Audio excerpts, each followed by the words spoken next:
All right, happy Monday, everybody. Adam back with another Fat to Chubby video update. So, hopefully, everyone had a great Halloween. I know I did. Got to take the kids trick or treating, got to see family, friends.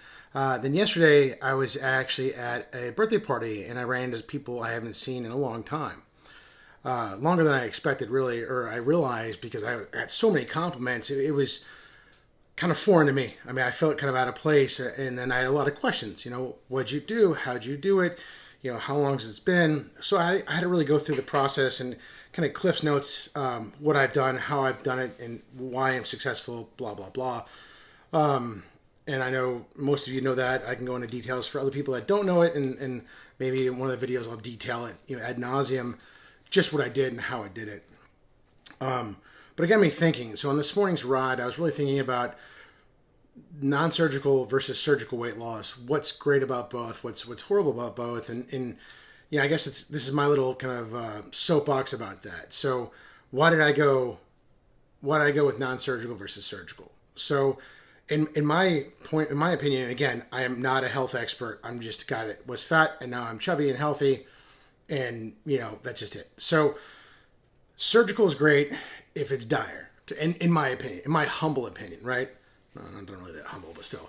So surgical is great. Like my mom did it. She had the dual switch. She's lost 100 pounds. She's crazy healthy right now.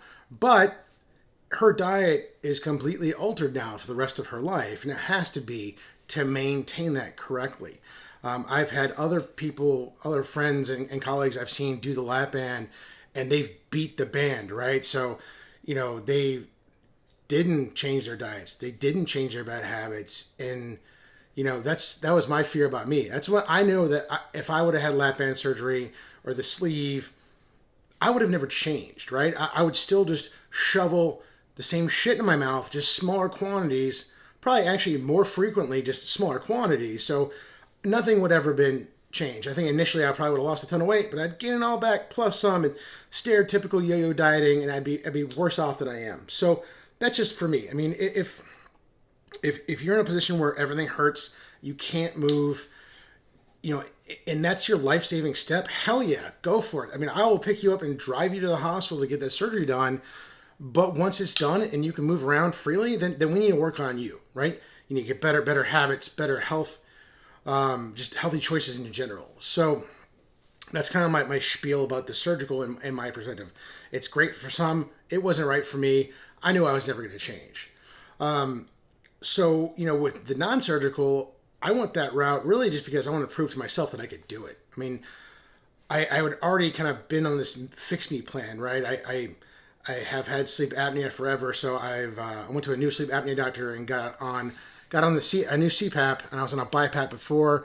That was a game changer. Even years before that, I went and had my nose fixed. I had a really, really severely deviated septum, so I got my septum fixed. I did the balloon sinuplasty as well as the turbinate reduction.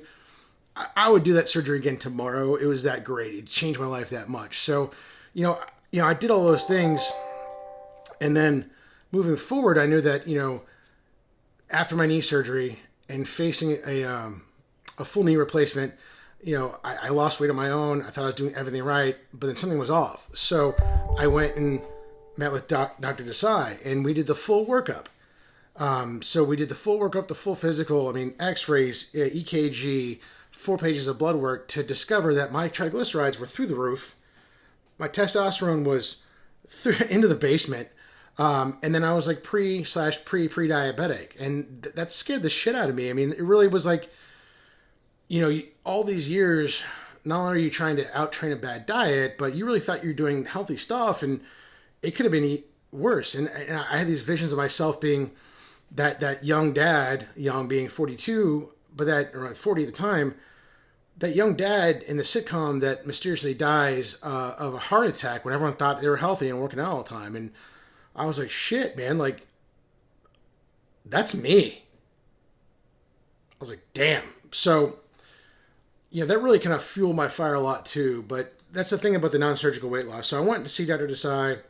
We did all my labs, did all my blood work, did my full physical. I had already had a really good workout regimen already. I enjoy working out. I enjoy those endorphins. But it was like, how do I fix everything else? So she got me on Vasipa for my triglycerides, got me on phentermine as far as like to help with the diet.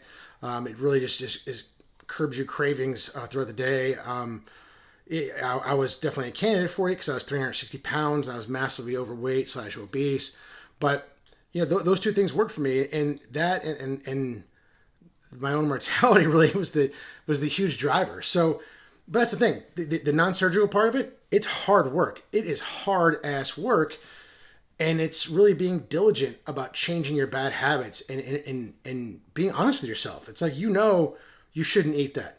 Don't eat it. Put that shit down. Don't fucking eat it. Don't. It's that easy. But you need to have that voice inside your head just like telling you not to. I mean, in retrospect, I did.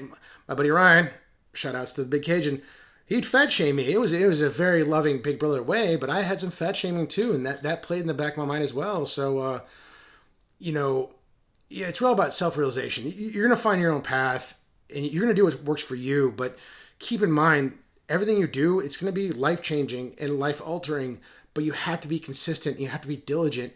And this is stuff that you're going to do for the next 20, 30, 40, 60 years of your life. It's not going to be a quick fix. It's not going to be 6 months now and I can go back to eating shit and do what I want to do. You can still eat shit, but you have to do it in moderation. And I hate those words because they're so damn cliche, but that's God's honest truth. So, and that's it. I mean, surgical versus non-surgical. I mean, there's pros and cons to both. I just wanted to prove to myself that I could do it and get it done. I've done that way, and it's a struggle every day. It's a struggle every single day. So I'm here if y'all want to talk. I love you all. If on Facebook, FATtoCHUBBY, I started a private chat group so we can talk privately about our struggles, about weight loss and what's going on mentally, physically. Instagram, fat_2_chubby. And of course the YouTube. So it's youtube.com/abart78. Hopefully, if I get enough followers, I can change that to my own private or my own custom handle, as they say. But like, subscribe, help me out. That's all I got. You have a good one. See ya.